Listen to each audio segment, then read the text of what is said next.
Hello everyone, welcome to Jitendra Arya classes. आज हम बात करेंगे इंडियन इकोनॉमिक डेवलपमेंट के चैप्टर 6 के बारे में, जिसका नाम है इकोनॉमिक रिफॉर्म सिंस 1991 और new economic policy. First of all हम जानेंगे कि भाई इकोनॉमिक रिफॉर्म्स की मतलब आर्थिक सुधार क्या होते हैं। रीड करते हैं। It refers to a set of economic policies directed to accelerate the pace of growth and development. कहने का मतलब ये एक ऐसा संग्रह है आर्थिक नीतियों का जिसको कि इस्तेमाल किया जाता है विकास और वृद्धि दर को बढ़ावा देने के लिए। Means a set of economic policies. इसमें ऐसी सारी इकोनॉमिक पॉलिसीज आर्थिक नीतियां बनाई जाती हैं जिससे कि हमारे विकास और वृद्धि मींस ग्रोथ एंड डेवलपमेंट को बढ़ावा मिल सके। ये होते हैं हमारे इकोनॉमिक रिफॉर्म्स, जो कि हमारी आर्थिक नीतियों को बनाकर विकास और वृद्धि दर को सुधारा जाता है जिससे। अब हम बात करते हैं एलपी इकोनॉमिक रिफॉर्म्स जो है 1991 के बाद कौन कौन से आए। 3 रिफॉर्म्स हमारे पास आए। LPG, liberalisation, privatisation, globalisation. पहले हम जानेंगे लिबरलाइजेशन क्या होता है। लिबरलाइजेशन उस समय ये था कि भाई सभी प्राइवेट कंपनीज को जो है लाइसेंस फ्री कर दिया गया था कुछ चीज़ों को छोड़कर, मतलब free from licensing process. P, privatisation. Privatisation में हुआ क्या कि भाई जो गवर्नमेंट कंपनी उस समय लॉसेज में जा रही थी उन सब के शेयर्स किसको बेच दिए गए, प्राइवेट कंपनीज को। ठीक है, जैसे ये देखा गया कि भाई पब्लिक सेक्टर अंडरटेकिंग मींस जो गवर्नमेंट सेक्टर की अंडरटेकिंग है उसमें जो जो कंपनीज लॉस में जा रही हैं उसके शेयर्स किसको बेच दिए गए, प्राइवेटाइजेशन में प्राइवेट कंपनीज को। Third, globalisation. अब क्या हुआ कि पूरे वर्ल्ड को एक फ्री मार्केट बना दिया गया कि भाई अब कोई भी कंट्री किसी भी दूसरी कंट्री से आपस में इंपोर्ट एक्सपोर्ट इजीली कर सकती है विदाउट एनी रेस्ट्रिक्शंस के। पहले क्या होता था अब देखते हैं बिफोर 1991 जब तक ये इकोनॉमिक रिफॉर्म्स नहीं आए थे तो उस समय किस नाम से इन रिफॉर्म्स को जाना जाता था, LQP। First, licensing. लाइसेंसिंग क्या पता, प्राइवेट कंपनीज को कोई भी कंपनी खोलनी है तो उस समय जो है लाइसेंसिंग प्रोसेस बहुत टफ था। क्यों, कोटाज। गवर्नमेंट ने काफी सारे इंपोर्ट और एक्सपोर्ट कोटाज फिक्स कर रखे थे। P, permits. प्राइवेट कंपनीज को बहुत ज़्यादा परमिट्स लेने पड़ते थे। कोई भी फैक्ट्री अगर डालनी है तो उसका परमिट अलग, प्रोडक्शन बढ़ाना है तो फिर उसका परमिट अलग, तो वेरियस मशीन्स मंगानी है तो उसका परमिट अलग, तो वेरियस परमिट्स इन्हें लेने पड़ते थे। तो पहले 1991 से पहले किस नाम से जानी जाती थी, LQP मीन्स लाइसेंसिंग, कोटाज और हमारा परमिट्स। अब ये किस नाम से जानी जाती है 1991 के बाद, LPG, liberalisation means free from licensing process. P, privatisation, निजीकरण। जितने भी गवर्नमेंट कंपनीज के शेयर हैं सब किसको बेच दिए गए, प्राइवेट कंपनीज को। और ग्लोबलाइजेशन, वैश्वीकरण का मतलब कि पूरे वर्ल्ड को एक फ्री मार्केट बना दिया गया। अब हम देखेंगे अगला topic, need for economic reforms, कि हमें भाई आर्थिक सुधारों की आवश्यकता क्यों पड़ी। पहला, high fiscal deficit. Fiscal deficit की जब हम बात करेंगे, जब भी हम फिस्कल की बात करेंगे तो हम बात करेंगे गवर्नमेंट की, गवर्नमेंट। ठीक है, गवर्नमेंट की जब हम बात करेंगे फिस्कल डेफिसिट की मतलब जो गवर्नमेंट को घाटा हो रहा था उस समय वो क्या था, तो सबसे पहले फिस्कल डेफिसिट को समझेंगे। फिस्कल डेफिसिट वो डेफिसिट होता है जब गवर्नमेंट अपनी अर्निंग से ज़्यादा खर्च कर दे किसी भी चीज़ पर। जैसे मान लो गवर्नमेंट की जो इनकम हो रही है वो हो रही है 1000 करोड़ मीन्स 1000 करोड़, और गवर्नमेंट जो खर्च कर रही है वो कर रही है 1200 करोड़। तो 1200 करोड़ में से जब हम 1000 करोड़ माइनस करेंगे जो हमारा 200 करोड़ बचेगा वो होगा हमारा फिस्कल डेफिसिट। कि मतलब जब गवर्नमेंट अपनी कैपेबिलिटी से ज़्यादा खर्च करने लगे तो फिर वो घाटे में चली जाती है, तो उसको कहते हैं फिस्कल डेफिसिट। मींस जब गवर्नमेंट अपने एक्सपेंडिचर से ज़्यादा खर्च करने लगे। तो उस समय देखेंगे 1981-82 में ये कितना था, 5.4%। ज़्यादा नहीं था, कम ही परसेंटेज थी। पर जब इकोनॉमिक रिफॉर्म्स होते चले गए, इकोनॉमिक रिफॉर्म्स होते गए तब ये बढ़कर कितना हो गया, 8.4%। मतलब 3% पहले से ज़्यादा बढ़ गया। क्यों, क्योंकि उस समय गवर्नमेंट ने काफ़ी सारा लोन लिया था हमारे सेंट्रल बैंक से, साथ ही साथ वर्ल्ड बैंक से भी गवर्नमेंट ने हमारी लोन लिया था, तो खर्चे बढ़ते चले गए जिससे कि फिस्कल डेफिसिट जो है बढ़ता चला गया। Second, BOP crisis. बीओपी का मतलब है बैलेंस ऑफ पेमेंट, शेष भुगतान कर। तो बैलेंस ऑफ पेमेंट की जब हम बात करते हैं सबसे पहले समझेंगे बैलेंस ऑफ पेमेंट क्या होता है। बैलेंस ऑफ पेमेंट होता है, it refers to a record of all all economic transaction between our country and rest of the world. Means ऐसा एक इकोनॉमिक एक्टिविटीज़ का संग्रह जो कि इंपोर्ट और एक्सपोर्ट्स से रिलेटेड होती हैं, गुड्स एंड सर्विसेज के, जो कि हमारी कंट्री और हमने जितनी भी कंट्रीज से इंपोर्ट एक्सपोर्ट किया है उसका एक प्रॉपर रिकॉर्ड कहलाता है बीओपी। उस समय बीओपी में हमारे पास 2 कंपोनेंट्स आते थे। कैपिटल अकाउंट और करंट अकाउंट, मीन्स पूंजी खाता और चालू खाता। ये जो हमारे पास डाटा अवेलेबल वो है चालू खाते का। चालू खाते में हम किस चीज का रिकॉर्ड रखते हैं? इंपोर्ट और एक्सपोर्ट का, मीन्स आयात और निर्यात का। जो हमारा कैपिटल अकाउंट है, पूंजी खाता है, उसमें हम रिकॉर्ड रखते थे इन्वेस्टमेंट और बोरोइंग्स का, कि हमने किससे कितना उधार लिया है और हमने किस जगह कितना निवेश किया है। तो उस समय जो है हम चालू खाते को पूंजीगत खाते का जो भी चालू खाते का जो भी लॉस होता था वो हम किससे पूरा करते थे? पूंजीगत खाते से।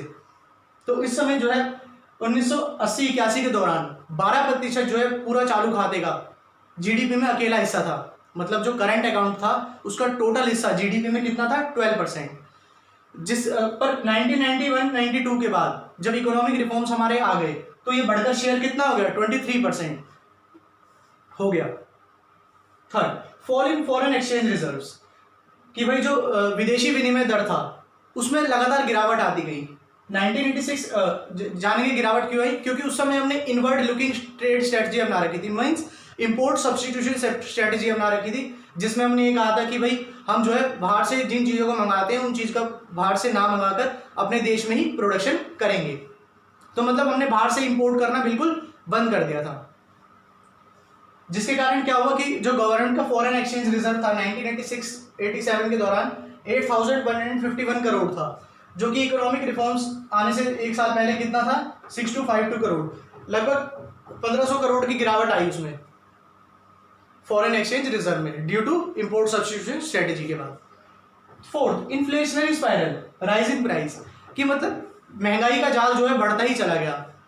ऐसा इसलिए था कि भाई उस समय जो है हमारी इकोनॉमी में मनी सप्लाई जो है बहुत ज़्यादा तेजी में बढ़ रही थी, कि लोग जो है पैसे का ज़्यादा, लोग जो है मार्केट में ज़्यादा से ज़्यादा पैसे लेना, सरकार से जो है ज़्यादा से ज़्यादा लोन ले रहे थे, और सरकार जो है लोगों की डिमांड्स को पूरा करने आरबीआई से लोन लेती जा रही थी। जिसके कारण हुआ क्या?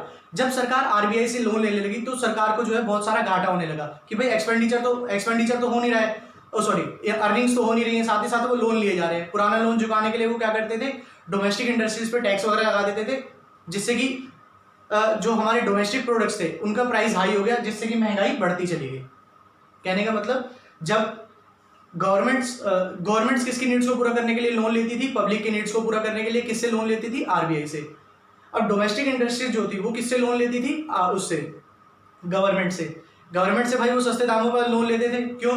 क्योंकि उन्हें अपने गुड्स एंड सर्विसेज का प्रोडक्शन करना पड़ता था। पर जब गवर्नमेंट ने देखा कि भाई हमें घाटा ज़्यादा हो रहा है, तो गवर्नमेंट ने लोन्स की टर्म्स एंड कंडीशंस जो है ज़्यादा कर दी, जिससे कि डोमेस्टिक इंडस्ट्रीज को लोन लेना महंगा होता चला गया, जिससे कि उन्हें कॉस्ट ऑफ प्रोडक्शन जो है ज़्यादा आने लगी, जिसके कारण डोमेस्टिक गुड्स का प्राइस हमारी कंट्री में बहुत हाई हो गया। प्राइस हाई होने से क्या हुआ? रिच क्लास जो तो उसको ईजिली अफोर्ड कर पाती थी, जबकि लो क्लास और पुअर मिडिल क्लास जो है उसको ढंग से खरीद नहीं पाते थे, जिसके कारण क्या हुआ? महंगाई दर बढ़ती चली गई। फिर poor performance of public sector undertakings, ये सबसे बड़ा महत्वपूर्ण कारण था कि भाई उस समय जो है 1990 तक, 1951 से लेकर 1990 तक जो गवर्नमेंट की मोनोपोली चल रही थी, कि भाई लगभग जो है बड़े बड़े उद्योग किसके हाथ में थे? सरकार के हाथ में। और उस समय क्या हो रहा था कि भाई करप्शन जो है उनमें बहुत ज़्यादा चला गया, करप्शन बहुत ज़्यादा हो रहा था पब्लिक सेक्टर अंडरटेकिंग्स में, और साथ ही साथ जो है करप्शन के साथ साथ जो है वेस्टेज ऑफ रिसोर्सेज हो रही थी, कि मतलब रिसोर्सेज का एक प्रॉपर यूटिलाइजेशन नहीं हो रहा था, कोई भी कितना भी रिसोर्सेज को इस्तेमाल कर रहा था, सरकार ह्यूज लॉस में जा रही थी। तो ये कुछ कारण थे जिसके कारण हमें इकोनॉमिक आर्थिक सुधारों की जरूरत पड़ी। अब आप इसको नोट डाउन करेंगे। नाउ अब हम बात करते हैं लिबरलाइजेशन, हमारी जो फर्स्ट इकोनॉमिक पॉलिसी जो हमने अडॉप्ट की 1991 में। रीड करते हैं इसे। It means freedom of economy, कि मतलब अर्थव्यवस्था को आज़ादी दिलाना किससे? फ्रॉम डायरेक्ट और फिजिकल कंट्रोल्स जो कि गवर्नमेंट ने इम्पोज कर रखे थे।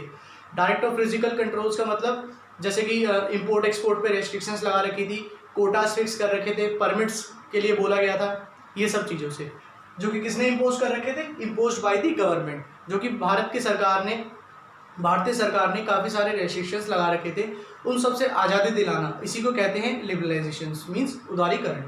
अब हम जानेंगे छोटा सा टॉपिक कि भाई हमें जो है लिबरलाइजेशन की आवश्यकता क्यों पड़ी।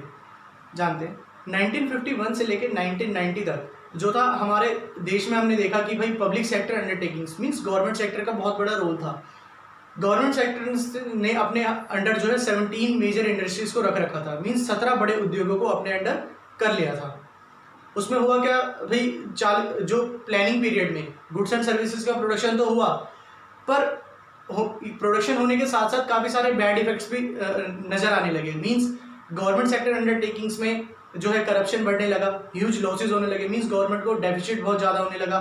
और उसके साथ ही साथ सबसे इंपॉर्टेंट बात, wastage of resources, means under utilisation of resources, कि भाई यूटिलाइजेशन का रिसोर्सेज का यूटिलाइजेशन तो हो रहा था, पर एक प्रॉपर सिस्टमेटिक रिकॉर्ड उसका नहीं था। तो इसलिए हमें लिबरलाइजेशन की जरूरत पड़ी।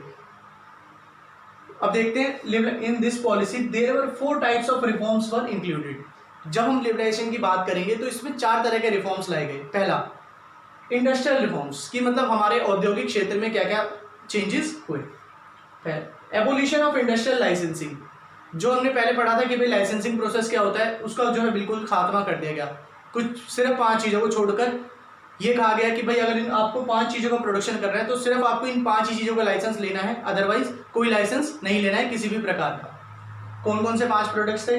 पहला alcohol, second tobacco, third defence equipment, fourth industrial explosive, fifth dangerous chemicals. इन 5 चीज़ों को छोड़कर आपको किसी भी चीज़ का प्रोडक्शन करना है तो लाइसेंस नहीं लेना है, सिर्फ इन 5 का लाइसेंस आप ले सकते हो। Second, contraction of public sector. Public sector जो है बिल्कुल सिकुड़ता चला गया। जब हम बात करते हैं देखते हैं कि भाई 1951 में हमारे पास कितनी गवर्नमेंट अंडरटेकिंग्स थी? 17। 1991 तक आते आते कितनी हो गई है? 17 से लेकर हो गई 8, मीन्स 9 कंपनीज छोड़ के चली गई। 2010-11 में आते आते कितनी रह गई? 2। अब मीन्स गवर्नमेंट के पास सिर्फ 2 ही कंपनीज हैं, एक न्यूक्लियर एनर्जी की कि भाई परमाणु ऊर्जा का स्थान सिर्फ गवर्नमेंट ने अपने हाथ में रखा है, और दूसरा रेलवेज। तो ये 2 चीज़ें जो है अब सिर्फ गवर्नमेंट के अंडर है, बाकी सब जो है लगभग प्राइवेटाइज हो चुका है। Third, D reservation of production areas. Production areas जो हमने रिजर्व कर रखे थे, इसमें हम बात करेंगे स्मॉल स्केल इंडस्ट्रीज की, मतलब छोटे उद्योग। हमने क्या किया था भाई, पहले जो है कुछ चीज़ें रिजर्व कर दी थी जिसका प्रोडक्शन सिर्फ कौन करेगा? Small scale industries. अब क्या कहा गया कि भाई जब 1991 में नई पॉलिसी आई तो अब डिजर्वेशन कर दिया गया कि अब ये बोला गया कि गुड्स एंड सर्विसेज का प्रोडक्शन जो होगा वो मार्केट को ध्यान में रखकर होगा। ये नहीं कि आप ये चीज़ प्रोडक्शन कर रहे हो दूसरी चीज़ कर रहे हो, नहीं। अब प्रोडक्शन कैसे होने लगा? मार्केट की फोर्सेस को देखते हुए कि किस चीज़ की डिमांड ज़्यादा है, किस चीज़ की सप्लाई ज़्यादा है, उस बेस पे प्रोडक्शन होने लगा। Fourth, expansion of production capacity. अब प्रोडक्शन कैपेसिटी में भी एक्सपेंशन बढ़ने लगा। अब हमें जो है किसी भी चीज़ का परमिट लेने की जरूरत नहीं थी अगर हमने प्रोडक्शन बढ़ाना है तो। हम कितनी भी मशीनें लगा सकते थे, हम कितनी भी लेबर्स को रख सकते थे जिससे कि प्रोडक्शन हमारा बढ़ जाएगा। Fifth, freedom to import capital goods. अब हमारे पास आज़ादी आ गई, आज़ादी मिल गई थी हमें कि बाहर से हम सामान इजीली मंगा सकते हैं। पर 1991 से पहले क्या था कि हमने इनवर्ड लुकिंग ट्रेड स्ट्रेटजी अपना रखी थी, मींस इंपोर्ट सब्स्टिट्यूशन स्ट्रेटजी, जिसमें हमने क्या कहा था कि भाई हम जो है बाहर से किसी भी चीज़ का जो इंपोर्ट करते हैं वो ना करके उन गुड्स का प्रोडक्शन अपनी ही कंट्री में करेंगे। तो इसके बाद जो है 1991 के बाद प्रोसेस ईजी हो गया। प्राइवेट कंपनीज जो थी बहुत सारी बाहर से मशीन्स मंगाने लगी विदाउट एनी परमिशन। तो ये तो थे हमारे इंडस्ट्रियल रिफॉर्म्स। नाउ हम बात करते हैं हमारे सेकंड रिफॉर्म्स के बारे में, जो कि आए हमारे फाइनेंशियल सेक्टर में। सबसे पहले जान लेते हैं कि भाई फाइनेंशियल सेक्टर में क्या क्या चीज़ें आती हैं। 3 चीज़ें हमारे पास आती हैं। सबसे पहले banking and non banking institutions. Banking जो हमारे प्रॉपर बैंक्स होते हैं, जैसे हमारा सेंट्रल बैंक है RBI, और नॉन बैंकिंग इंस्टीट्यूशंस होती हैं छोटी छोटी सोसाइटीज़, जो लोग मतलब बैंक से लोन नहीं ले सकते, उनको कौन लोन प्रोवाइड कराता है? Non banking institutions. Second, stock exchange market. Stock exchange market हम जानते हैं कि भाई जहाँ पे काफ़ी सारी कंपनीज के शेयर्स और डिवेंचर्स खरीदे और बेचे जाते हैं। Third, foreign exchange market. Foreign exchange market वो मार्केट होती है जहाँ पे फॉरेन करेंसीज को खरीदा और बेचा जाता है अलग अलग रेट्स पे। तो ये तो था हमारा फाइनेंशियल सेक्टर कि भाई फाइनेंशियल सेक्टर में हमारा क्या क्या आता है। अब हम बात करेंगे in India RBI regulated the financial sector. Bharat में जो है RBI, reserve bank of India, जिसको हम सेंट्रल बैंक के नाम से भी जानते हैं, वो हमारा जो है 1991 से पहले क्या करता था? रेगुलेट करता था पूरे फाइनेंशियल सेक्टर को, कि मतलब जितना भी फाइनेंस का काम है वो सब कौन देखेगा? RBI। 1991 से पहले यहाँ पे 2 बातें लिखी हैं। Before 1991 RBI as a regulator, after 1991 RBI as a facilitator. इन 2 बातों को हम समझेंगे। 1991 से पहले क्या था? जब यहाँ पर लिखा हुआ है कि रेगुलेटर RBI जो था रेगुलेटर था। रेगुलेटर मीन्स जो रूल्स एंड रेगुलेशंस बनाता है। तो उस समय कौन बनाता था? RBI। कि मतलब जो आरबीआई लोन प्रोवाइड कराएगा साथ ही साथ वो अपने रूल्स एंड रेगुलेशंस पे लोन प्रोवाइड कराएगा। पर जब 1991 के बाद हमारी लिबरलाइजेशन पॉलिसी आई तो ये पैटर्न बिल्कुल चेंज हो गया। अब आरबीआई जो है चेंज होकर किस में रह गया, फैसिलिटेटर। 1991 के बाद बहुत सारे बैंक्स हमारे कमर्शियल बैंक्स आ गए थे। अब आरबीआई ने एक बात कही कि भाई अब जो है रूल्स एंड रेगुलेशंस कौन बनाएगा, कमर्शियल बैंक्स। सिर्फ अमाउंट प्रोवाइड कराने का काम किसका होगा, आरबीआई का। कहने का मतलब लोन, पब्लिक लोन लेगी किससे, कमर्शियल बैंक से। कमर्शियल बैंक लोन किससे लेंगे, आरबीआई से। तो लोन सिर्फ प्रोवाइड आरबीआई लोन प्रोवाइड कराएगा किसे, कमर्शियल बैंक्स को। कमर्शियल बैंक्स लोन प्रोवाइड कराएंगे पीपल को। तो रूल्स एंड रेगुलेशंस कहने का मतलब सारी किसकी होंगी, कमर्शियल बैंक की। पैसा कौन प्रोवाइड कराएगा, सिर्फ आरबीआई। तो अब आरबीआई कोई भी रूल्स एंड रेगुलेशंस नहीं बनाता था। ये तो थे हमारे फाइनेंशियल सेक्टर्स रिफॉर्म्स। अब हम बात करते हैं फिस्कल रिफॉर्म्स के बारे में, डायरेक्ट टैक्स और इनडायरेक्ट टैक्स, जिसमें हमने दो चीज़ें बहुत ही बेहतरीन लाई गई। टैक्सेशन पॉलिसी पूरी चेंज कर दी गई। दो तरह के टैक्स बनाए गए, डायरेक्ट टैक्स और इनडायरेक्ट टैक्स। डायरेक्ट टैक्स हमारा प्रत्यक्ष कर, जिसका हम बाहर जो है दूसरे पे ट्रांसफर नहीं कर सकते। कहने का मतलब वो हमें खुद ही पे करना है, हम किसी दूसरे के थ्रू पे नहीं करा सकते। Example income tax, property tax. Second indirect tax. Indirect tax अप्रत्यक्ष कर, बेसिकली ये जो है गुड्स और सर्विसेज पे लगाया जाता है। इसका बाहर जो है मतलब इसका जो लोड है हम दूसरे पे शिफ्ट कर सकते हैं। समझेंगे इसे। कंपनी से सामान मंगाता है होलसेलर, तो होलसेलर किसको पे करके आया है, कंपनी को। होलसेलर अब क्या करता है, रिटेलर को सामान बेचता है, तो होलसेलर को जो टैक्स, होलसेलर ने जो टैक्स पे किया था कंपनी को, वो किसने प्रोवाइड कराया, अब रिटेलर ने। अब जब रिटेलर से कंज्यूमर सामान खरीदेगा तो कंज्यूमर किसको टैक्स देगा, रिटेलर को। रिटेलर पहले दे चुका है किसको, होलसेलर को। तो ये चेंज चलती रहती है। हम जो है जैसे हम किसी सामान दुकान से सामान खरीद के लाते हैं तो हमने उसे पैसे दिए, दुकान वाला कहीं से खरीद के लाया उसने उसको आगे पैसे दिए, फिर वो कहीं से मंगाया उसने आगे, ये चेंज चलती रहती है। तो टैक्स हम ही पे करते हैं, कंज्यूमर्स। एग्जाम्पल्स हैं इसके सेल्स टैक्स और service tax. Before 1991 the tax structure was very complex and evasive. 1991 से पहले क्या था कि भाई इंडिया का जो टैक्स स्ट्रक्चर था वो बहुत ही ज़्यादा कॉम्प्लेक्स था, मीन्स बहुत ही जटिल था, और साथ ही साथ इवेसिव। काफ़ी सारी टैक्स के लोग चोरियां भी किया करते थे कि भाई प्रोडक्शन कुछ हो रहा है, इनकम कुछ हो रही है और टैक्स जो है बिल्कुल नहीं भरते थे, जिसके कारण गवर्नमेंट को डेफिसिट बहुत ज़्यादा होता था। After 1991 it became more easier. 1991 के बाद जब हमने पहली इकोनॉमिक पॉलिसी अपनाई तो ये टैक्स का प्रोसेस बहुत ज़्यादा ईजी हो गया। क्यों? क्योंकि हमने दो तरीके को टैक्स, दो टाइप्स के टैक्स को बांट दिया था, डायरेक्ट टैक्स और इनडायरेक्ट टैक्स।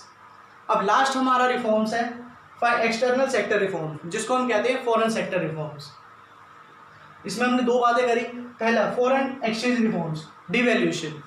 डिवैल्यूएशन होता है अवमूल्यन, कि मतलब जब हमारी कंट्री की करेंसी की वैल्यू बाकी कंट्रीज़ की करेंसी की वैल्यू के मुकाबले कम हो जाए।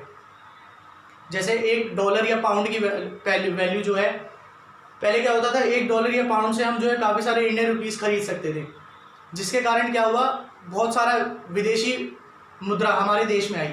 जब हमारी कंट्री की करेंसी की वैल्यू कम हुई, जिसके कारण क्या हुआ, हमारे देश में बहुत सारा विदेशी विनिमय का व्यापार हुआ, मतलब विदेशी मुद्रा बहुत ज़्यादा आने लगी, फॉरेनर्स आने लगे, टूरिज्म को बढ़ावा मिला। साथ ही साथ जो टूरिस्ट लोग यहाँ पे पैसा खर्च करते थे, उससे हमारा फॉरेन एक्सचेंज जो है धीरे धीरे बढ़ने लगा। क्यों? क्योंकि हमारी करेंसी की वैल्यू डिवैल्यूएट हो गई थी। Second foreign trade policy, remove quotas and tariffs. Second जो हमने काम किया फॉरेन ट्रेड पॉलिसी के ऊपर किया, इसमें हमने जितने भी कोटास थे इंपोर्ट एक्सपोर्ट पे वो हटा दिए। उसके बाद टैरिफ्स, जो कि टैक्स पॉलिसी बहुत ज़्यादा थी, उसको भी हमने धीरे धीरे ख़त्म किया। तो ये तो थे हमारे फॉर एक्सटर्नल रिफॉर्म्स। यहाँ पे हमारे चारों रिफॉर्म्स खत्म होते हैं। आई होप ये वीडियो आपको पसंद आया होगा। प्लीज़ इस वीडियो को लाइक करें, शेयर करें, सब्सक्राइब करें और आप अपने प्रीशियस कमेंट्स हमें कमेंट्स बॉक्स में बताएं। Thank you.